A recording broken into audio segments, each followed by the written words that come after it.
1950 April 27న విడుదలైన సాంఘిక ఛాయలున్న జానపద చిత్రం, జానపద ఛాయలున్న సాంఘిక చిత్రం పల్లెటూరి పిల్ల. శోభనాచల పిక్చర్స్లో ఆఫీసు మేనేజర్గా పనిచేసిన బిఏ సుబ్బారావు గారు వాళ్ల సహకారంతోనే సహనిర్మాణంలో రూపొందించిన చిత్రం. ఆయనే దర్శకుడు. షూటింగ్ జరిగినన్ని రోజులు ఆయన శోభనాచల స్టూడియోస్లో ఒక గుడిసె నిర్మించుకుని దానిలోనే నివసించారు.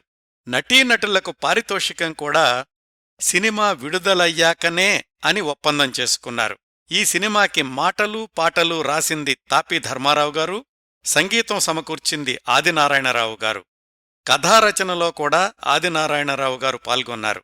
తరువాతి రోజుల్లో ప్రసిద్ధ సంగీత దర్శకులైన టివి రాజుగారు సంగీత విభాగంలో సహాయకుడిగా పనిచేస్తే, తరువాతి రోజుల్లో ప్రముఖ దర్శకులైన తాపీ చాణక్యగారు దర్శకత్వ విభాగంలో సహాయకుడిగా పనిచేశారు.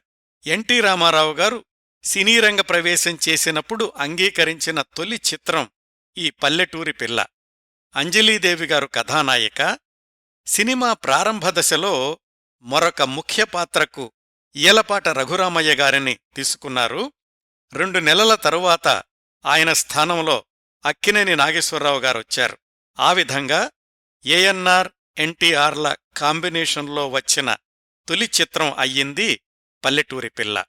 ఇతర పాత్రల్లో ఏవి సుబ్బారావు, ఎస్వి రంగారావు, హేమలత, సీత మొదలైనవారు నటించారు.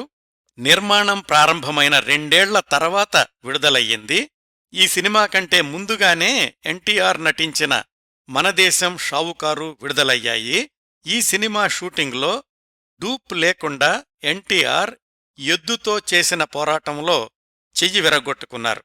పల్లెటూరి పిల్ల చిత్రం చక్కటి విజయం సాధించింది.